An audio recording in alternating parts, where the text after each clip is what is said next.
how does God view astrology? And how does what you see in the heavens display His glory? And what is the purpose of looking at the stars in the heaven?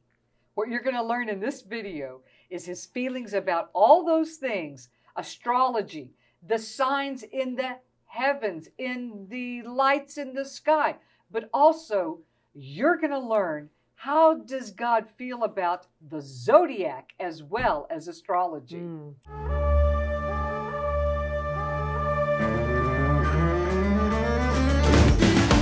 These are some good topics, Yana, and we've got to jump right into this. Let's do it. So let's look at Genesis chapter 1. Again, in the book of Genesis, He gives us some certain scriptures that we've just looked at maybe from our Western point of view. But we have to understand, too, that when these were given, and the ancients that looked at these didn't have a clock. So at the very end of this video today, you're going to bring it full scale all together. I think every one of us are going to go, oh, wow. So you're going to want to stay to the end. Also, what are your thoughts on the zodiac as a believer?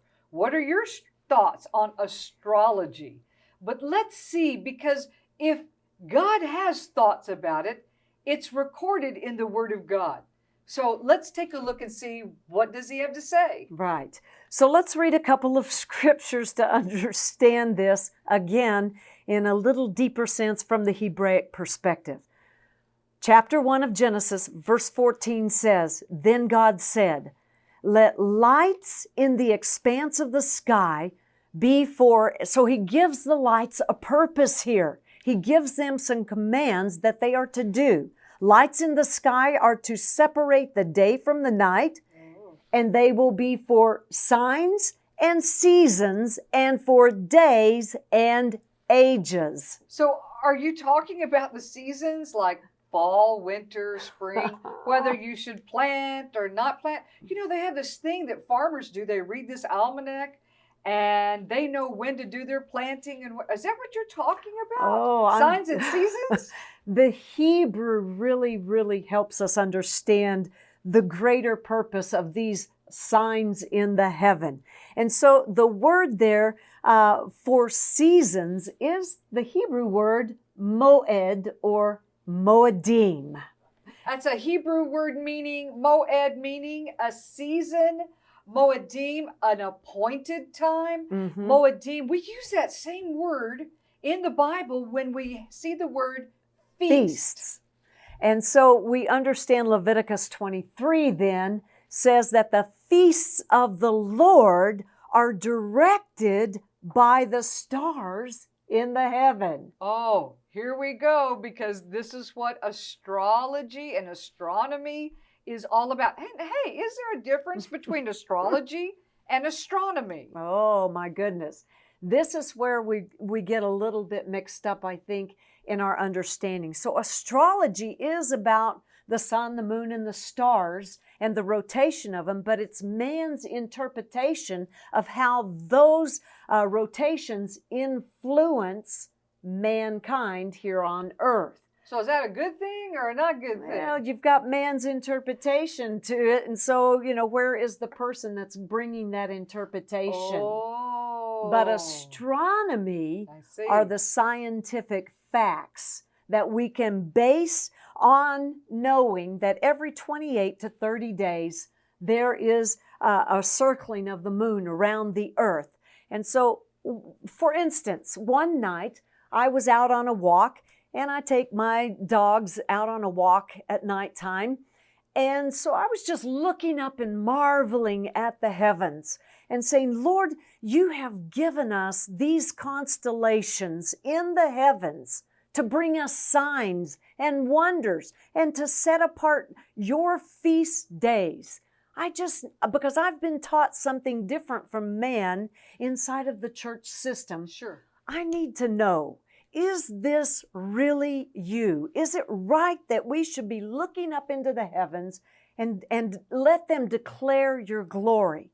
And right when I said that, Yana, I was looking up into the heaven. All of a sudden, there was this shooting star that just started like from the east to the west. And it was just so long. I mean, I was just gazing, going, oh my word, look at it, look at it. And finally, it went out of view and disintegrated into the atmosphere. I just wanted to bend my knees right there. Sure. And just give thanks for the answer, because truly it was as if the stars were saying, we are declaring to you right now, that's our purpose. This is why we're here. That's a beautiful story, and it makes me think of my favorite story with the stars, our time in Africa and going on safari and in this big open wagon where the lions and tigers and bears can walk right beside you. Never mind that. But as we were in that wagon that night, the driver said, I would love to show you something very rare that you can only see in this hemisphere of the world.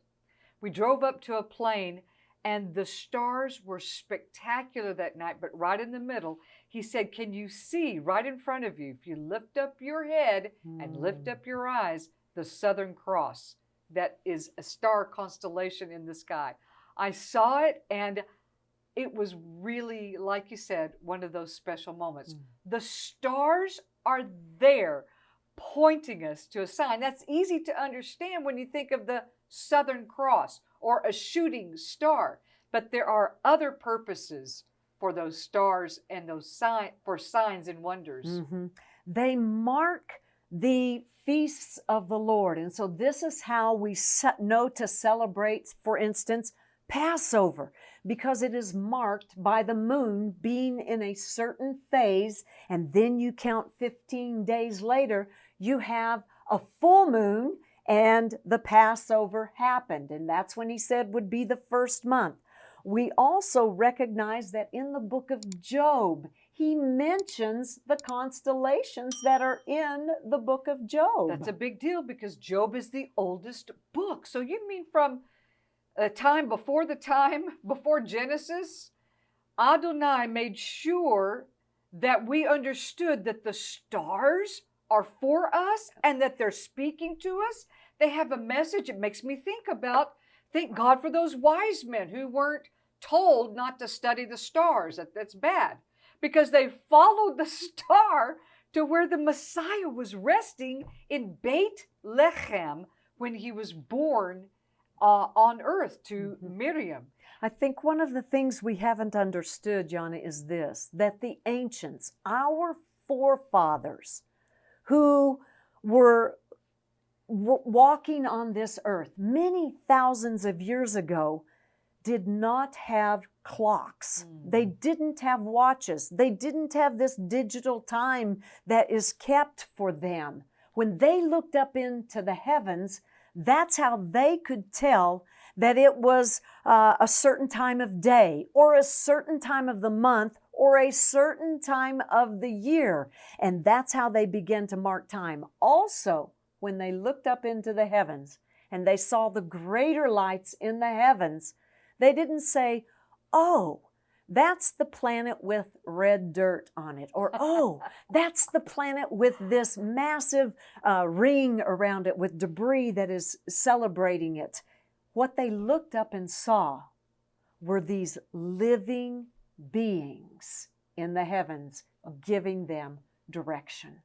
Wow, that's a big statement. I would love to know, what are your thoughts about astrology, astronomy, the stars?